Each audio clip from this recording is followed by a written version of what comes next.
যায়েদ বিন হারেসা রাদিয়াল্লাহু আনহু ইসলামের পরে যে ভাই ভাই সম্পর্ক করে দেওয়া হয়েছিল, দিনী ভাই যায়েদ বিন হারেসা রাদিয়াল্লাহু আনহু দিনী ভাই ছিলেন হামজা রাদিয়াল্লাহু আনহু, সাইয়্যিদুশ শুহাদা। তার হালত আমরা দেখেছি উহুদের মাঠে। এমন সিংহ যার সামনে কেউ লড়াই করতে পারে না।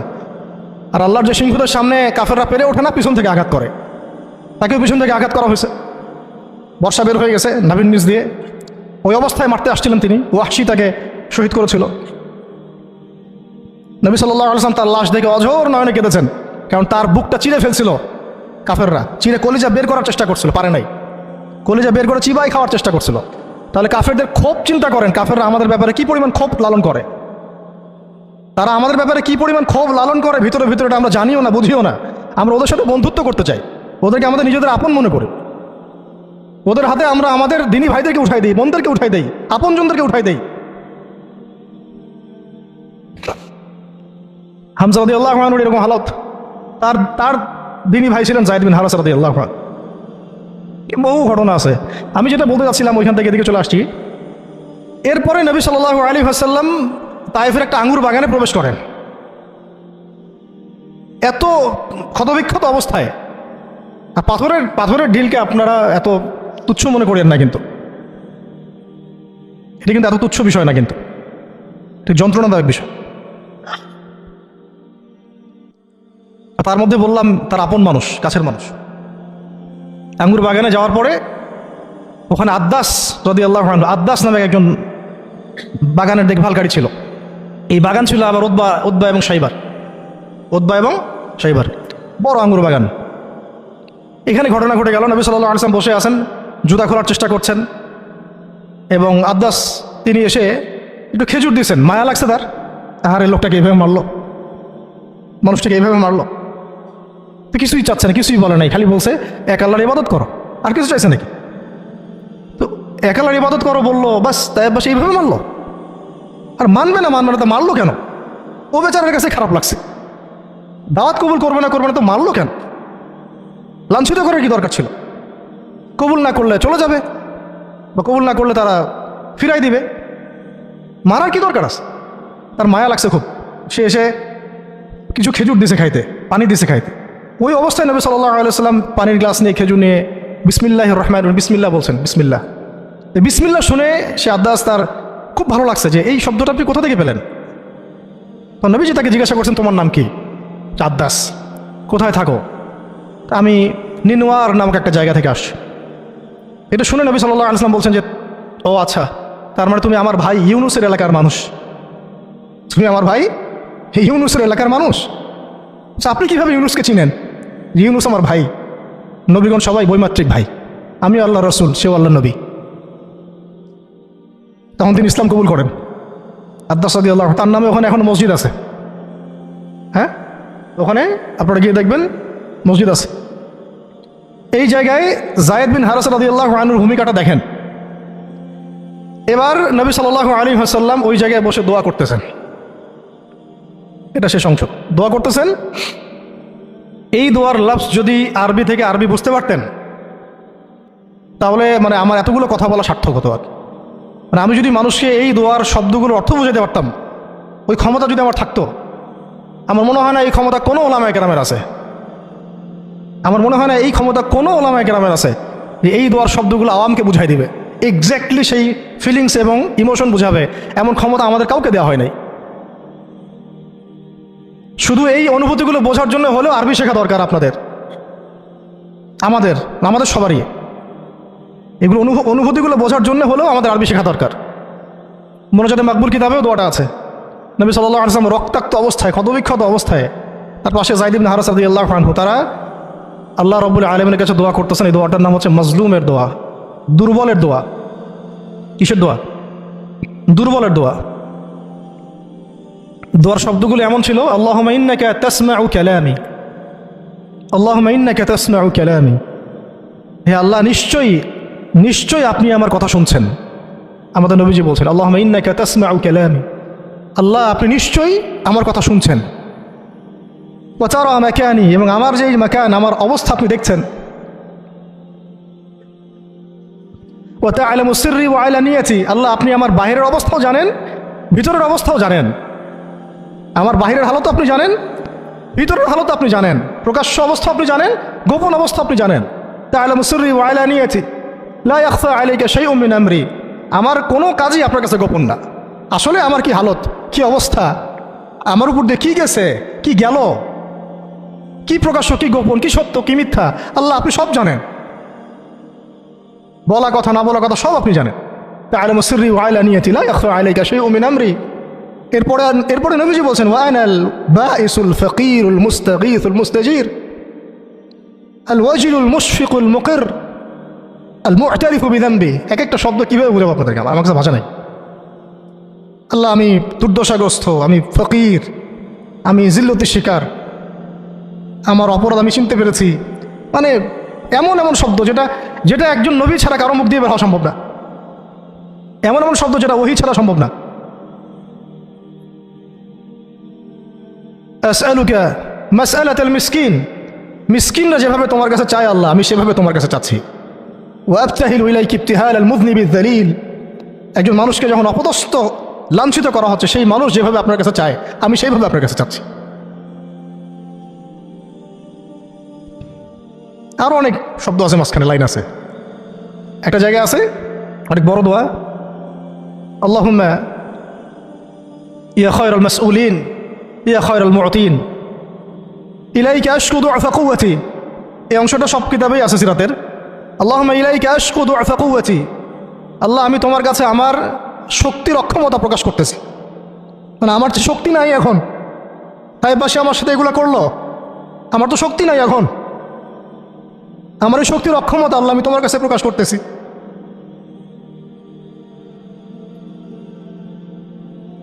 ইলাইকা আশকু দু'ফা কুওয়াতি, আমার শক্তির যে কুওয়াতের অক্ষমতা, দুর্বলতা আমি তোমার কাছে প্রকাশ করতেছি।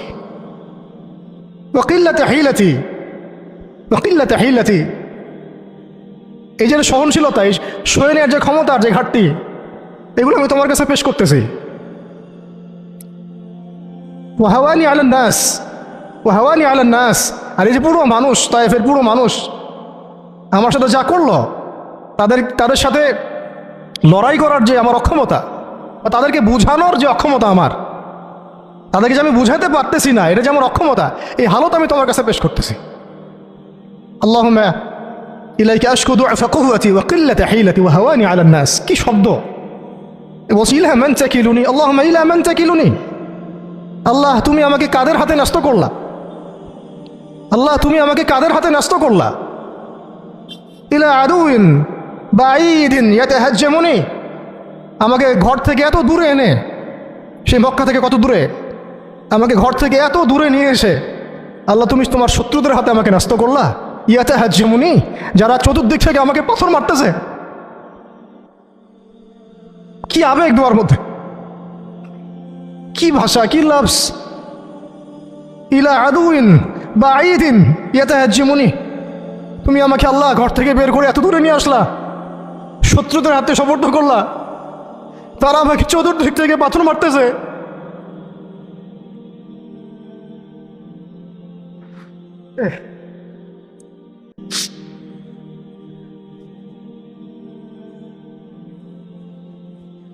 আম্মি লা করিবিন মাল্লাকতাহু আমরি, পরে নবীজি বলছেন আম্মি লা করিব, নাকি আমাকে কাছের মানুষদের হাতে নিয়ে আসছো আল্লাহ, আল্লাহ তুমি কি আমাকে কাছের মানুষদের হাতে উঠাই দিছ? মাল্লাকতাহু আমরি, যারা আমার ভালো মন্দের কাজের মালিক হয়ে গেছে। এইভাবে দোয়া করতে লাগলেন নবী সাল্লাল্লাহু আলাইহি ওয়াসাল্লাম। যায়েদ বিন হারিস রাদিয়াল্লাহু আনহু শামিল আছেন এখানে। তারপরে নবীজি বলছেন ইল্লাম তাকুন সাখিতুন আলাই ফালা উবালি, আল্লাহ এত কিছুর পরে যদি তুমি আমার প্রতি অসন্তুষ্ট না হও আমার কিছুই যায় আসে না। আল্লাহ এত কিছু হয়ে গেল, এরপরে যদি তুমি আমার উপর অসন্তুষ্ট না হও অন্তত আমার কিছুই যায় আসে না। আলহামদুলিল্লাহ, ইল্লাম তাকুন সাখিতুন আলাই ফালা উবালি, তুমি যদি আমার উপর আল্লাহ অসন্তুষ্ট না হও, তোমার কাছে আমি ঠিক থাকতে পারি, তোমার কাছে আমার অবস্থান ঠিক থাকে আল্লাহ, ফালা উবালি, আমি এসবের কোনো কিছুর পরোয়া করি না। কিভাবে বুঝবেন এই ভাষার শব্দগুলো? ঠিক এইরকম শব্দেই দোয়া করেছিলেন খুবাইব রাদিয়াল্লাহু আনহু যখন তাকে শুলে চড়ানো হবে, এবং তিনি তখন শুলদণ্ড অনেক কঠিন, জীবন্ত একটা মানুষকে মেরে ফেলা। পিছন দিক থেকে লোহা আছে না, এগুলো এগুলো প্রবেশ করিয়ে মাথা দিয়ে বের করে দেয়। শুলদণ্ড। খুবাইব বিন আদি রাদিয়াল্লাহু আনহুকে শুল দেওয়া হয়েছে। এটা রাজির ঘটনা, সিরাতে পড়বেন, রাজির ঘটনা। ট্র্যাপে ফেলে হত্যা করা হয়েছে। যখন তাকে শুলে দেওয়া হচ্ছে তখন তাকে বলা হয়েছে যে তোমার জায়গায় যদি মুহাম্মদকে হত্যা করা হয় তুমি কি খুশি হবা? তোমাকে ছেড়ে দিয়ে যদি মুহাম্মদকে হত্যা করা হয়? বলছেন যে আমার জায়গায় মুহাম্মদকে হত্যা করা তো দূরের কথা, সাল্লাল্লাহু আলাইহি ওয়াসাল্লাম, তার একটা লোম বাঁকা হোক আমি সেটাও চাই না, সেটাও সহ্য করতে পারবো না। এরপর তিনি বলছিলেন, এই যে আমি বললাম ইল্লাম তাকুন সাখিতুন আলাইয়া ফালা উবালি, এরকম দোয়া খুবাইব রাদিয়াল্লাহু আনহু করেছেন। তিনি বলছিলেন তখন লাস্তু উবালি হিনা উকতালু মুসলিমান, যখন আমাকে মুসলমান হিসেবে শহীদ করে দেওয়া হচ্ছে আমি কোনো পরোয়াই করি না। যখন আমাকে মুসলমান হিসেবে শহীদ করে দেওয়া হচ্ছে আমি এর কোনো পরোয়াই করি না। লাস্তু উবালি হিনা উকতালু মুসলিমান আলা আই শাক্কিন কানা ফিল্লাহি মাসরাই, আমাকে হত্যা করার সময় যেদিকেই তোমরা পাশ ফিরাও না কেন ওই পাশ আল্লাহর জন্যে। ওয়াযালিকা লিল্লাহ ওয়াযালিকা যাত লিল্লাহি ওয়া ইয়াশা, আর তিনি তো এমন জাতের ইলাহ, এমন ইলাহ, তিনি একজন, আল্লাহর কথা বলা হচ্ছে, তিনি এমন একজন ইলাহ, তিনি যদি চান ইউবারিক আলা ফি কুল্লি শিলউইন মুমাজ্জাহ, তিনি আমার কেটে ফেলা প্রত্যেকটা হাড়ে এবং মাংসে বরকত দিয়ে দিবেন। এইভাবে তাকে হত্যা করা হয়েছে। খুবাইব রাদিয়াল্লাহু আনহু প্রতারণা করে ট্র্যাপে ফেলা হয়েছে। এরকম বীরে মামুনাও ঘটনা ঘটছে, এরকম 70 জন সাহাবীকে ট্র্যাপে ফেলে হত্যা করে দেওয়া হয়েছে। আপনারা সতর্ক থাকবেন। এই ঘটনার পরে বহু ঘটনা হয়েছে, সিরাতে হিজরত হয়েছে। উম্মে আইমান একজন সাহাবী ছিলেন, কি নাম, নবী সাল্লাল্লাহু আলাইহি ওয়াসাল্লামের অনেক প্রিয় ভজন। তিনি নবী সাল্লাল্লাহু আলাইহি ওয়াসাল্লামকে ভরণ পোষণ লালন পালন করেছেন, কিন্তু তিনি দেখতে কালো ছিলেন। খুব সুন্দরী নারী যেমন এমন না, ঠিক আছে। তিনিও ওই দাসের শ্রেণীর মধ্যেই ছিলেন। তাকে তো সবাই সচরাচর বিয়ে করতে যাচ্ছে না। নবী সাল্লাল্লাহু আলাইহি ওয়াসাল্লাম বলেছিলেন একবার যে তোমাদের মধ্যে কেউ আসো জান্নাতের একটা মেয়েকে বিয়ে করবা? তোমাদের মধ্যে কি এমন কেউ আসো যে জান্নাতি একটা মেয়েকে বিয়ে করবা? উম্মে আইমান, হ্যাঁ আমার প্রিয় ভজন উম্মে আইমান, উনি তো এমন সাহাবী ছিলেন নবী সাল্লাল্লাহু আলাইহি ওয়াসাল্লাম তার সম্মানার্থে চাদরও বিছাই দিছে।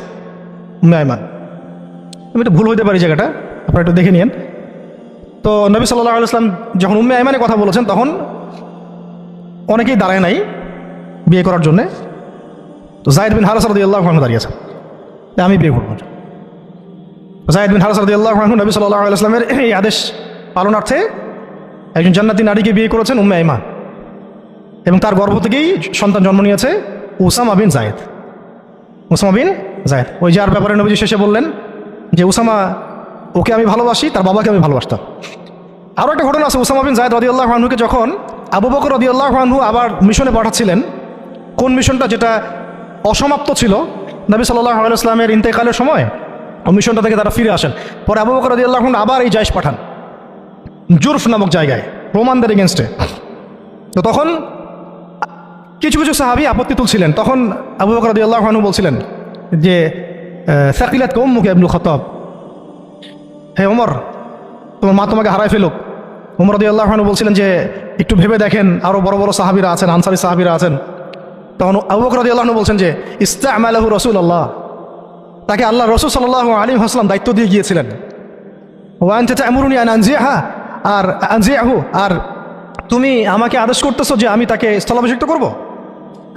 তুমি ফিরে যাও, প্রস্তুতি গ্রহণ করো, সাহাবীদেরকে বলো প্রস্তুতি নিতে, তার ওসামার জাইশে যাবে। সে হচ্ছে ওসামা বিন যায়েদ রাদিয়াল্লাহু আনহু, আসছেন উম্মে আইমান রাদিয়াল্লাহু আনহার গর্ভ থেকে, জান্নাতি নারী। তো জান্নাতি নারীর জন্যে রূপ সৌন্দর্য শর্ত না, জান্নাতি নারীর জন্যে কি শর্ত না? রূপ সৌন্দর্য শর্ত না, তাকওয়া ঈমান এগুলো শর্ত। এরকম বিয়েও তিনি করেছেন নবী সাল্লাল্লাহু আলাইহি ওয়াসাল্লামের পছন্দ মতো। আবার তিনি জাইনাব বিনতে জাহাশ রাদিয়াল্লাহু আনহাকেও বিয়ে করেছিলেন। জাইনাব বিনতে জাহাশ রাদিয়াল্লাহু আনহাকে বিয়ে করেছিলেন, কিন্তু একটু শেষ করে দিচ্ছি, 5 মিনিট, একটু ধৈর্য ধরেন। জাইনাব বিনতে জাহাশ রাদিয়াল্লাহু আনহাকে তিনি বিয়ে করেছিলেন, এটাও নবী সাল্লাল্লাহু আলাইহি ওয়াসাল্লামেরই তত্ত্বাবধানে হয়েছিল। নবী সাল্লাল্লাহু আলাইহি ওয়াসাল্লাম যায়েনাব বিনতে জাহাশ রাদিয়াল্লাহু আনহাকে বলেছিলেন যে যায়েদকে বিয়ে করো, যায়েদ আমার অনেক প্রিয় ভাজন। আর যায়েনাব বিনতে জাহাশ রাদিয়াল্লাহু আনহা আল্লাহ নবীর ফুফাতো বোন ছিলেন, ফুফাতো বোন ছিলেন, যে বোনকে বিয়ে দিয়েছেন যায়েদ বিন হারেস রাদিয়াল্লাহু আনহুর সাথে। কিন্তু দাম্পত্য জীবনে মানে স্টেবিলিটি ছিল না, দাম্পত্য জীবনে একদম নির্ঝঞ্ঝাট ছিল না জীবনটা, একটু সমস্যা হচ্ছিল। কারণ যায়েদ রাদিয়াল্লাহু আনহু গোত্রগতভাবে কী ছিলেন? দাস। আরবের ট্রেডিশন অনুযায়ী বলছি আর কি, গোত্রগতভাবে নিচু গোত্রের ওই সেন্সে আর কি, আমরা ইসলামের সেন্সে কথা বলছি না, আরবের ওই যে প্রচলিত যে একটা প্রথা ছিল ওই সেন্সে। আর যায়েনাব বিনতে জাহাশ রাদিয়াল্লাহু আনহা উচ্চ বংশের, তা আন্ডারস্ট্যান্ডিংয়ে একটু প্রবলেম হতে পারে, হচ্ছিল এটা। ভুলেও কখনো কোনো সাহাবী সম্পর্কে সমালোচনা করবেন না, এটা আমাদের আহলে সুন্নাত ওয়াল জামাআর আকীদা উসুল নয়। কোনো সাহাবী সম্পর্কে না, সাহাবীদের মধ্যে যা হয় হয়ে যাক, যুদ্ধও যদি হয়ে যায় তবুও সমালোচনা করা যাবে না, এই আকীদা যেন ঠিক থাকে। যারাই সাহাবীদের সমালোচনা করে তারা আহলে সুন্নাত ওয়াল জামাআতের আকীদা থেকে সরে গেছে।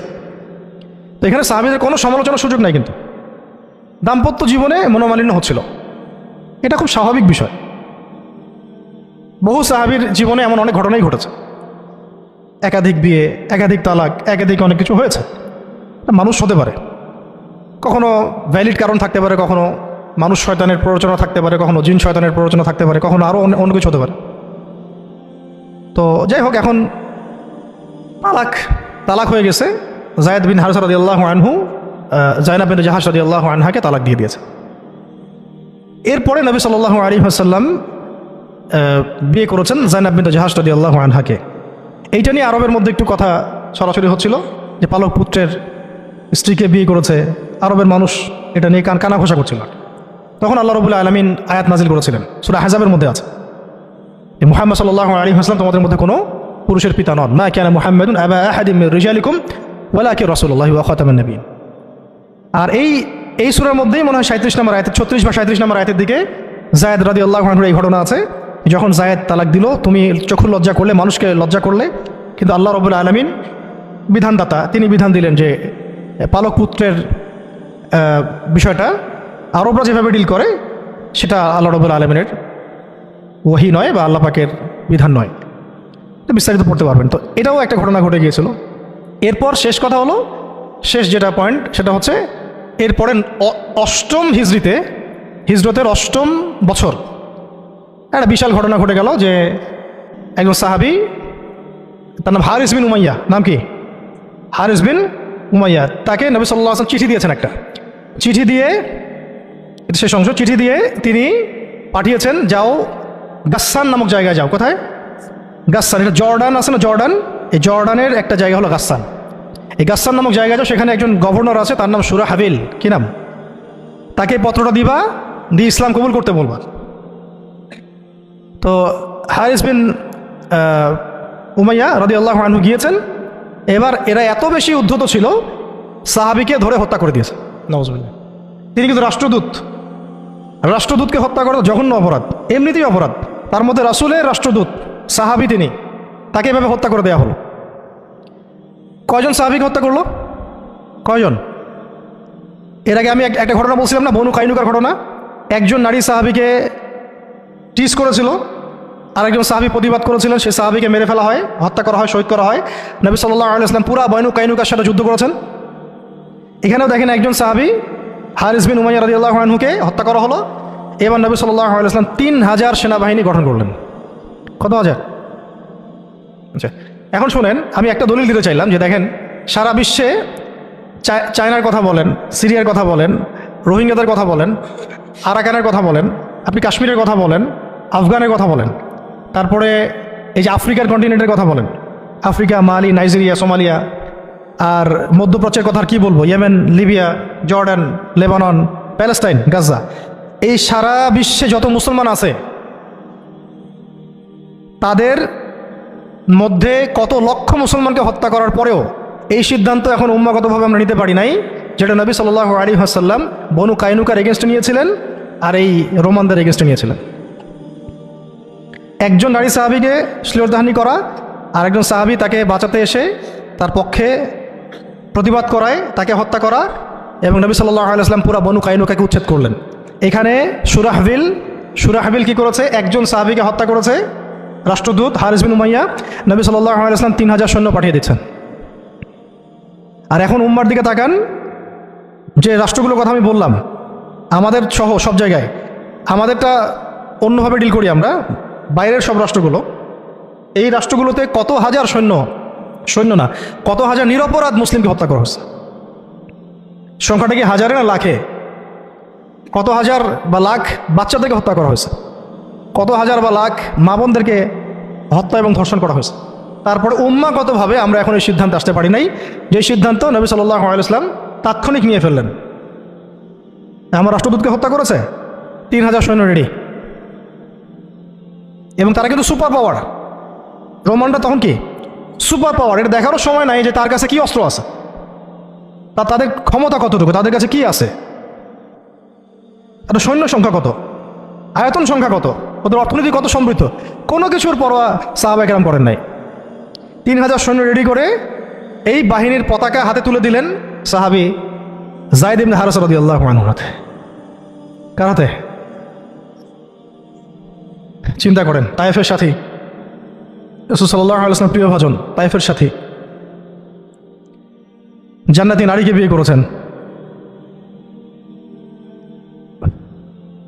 এবং বলে দিলেন যদি জায়েদ শহীদ হয়, কথার বলার উদ্দেশ্যই হচ্ছে জায়েদ শহীদ হবে, হতে পারে ইনশাআল্লাহ। তাহলে পতাকা উঠায় নেবে আব্দুল্লাহ বিন রওয়াহা রাদিয়াল্লাহু আনহু। যদি আব্দুল্লাহ বিন রওয়াহা শহীদ হয়, পতাকা উঠাই নেবে জাফর ইবনে আবি তালেব। যদি জাফর শহীদ হয় বা আব্দুল্লাহ বিন রওয়াহা শহীদ হয়, তাহলে পতাকা তোমাদের মধ্য থেকে কাউকে তোমরা আমির বানায় নিও। হ্যাঁ, পরে ছিল সেখানে খালিদ বিন ওয়ালিদ রাদিয়াল্লাহু আনহু। তো তিনি তখন নতুন নতুন ইসলাম কবুল করেছেন, তাই সবার আগে তাকে আমির করা হয় নাই। খালিদ বিন ওয়ালিদ রাদিয়াল্লাহু আনহু প্রায় 100টার মতো যুদ্ধ করেছেন ইসলামের পক্ষে, কোনো যুদ্ধে তিনি হারেন নাই, কোনো যুদ্ধে পরাজয় বরণ করেন নাই। উহুদের যুদ্ধে বিপর্যয় তো তার হাত দিয়ে হয়েছে, তাই না? তো তিনি যুদ্ধ কৌশলে অনেক পারদর্শী খালিদ বিন ওয়ালিদ রাদিয়াল্লাহু আনহু।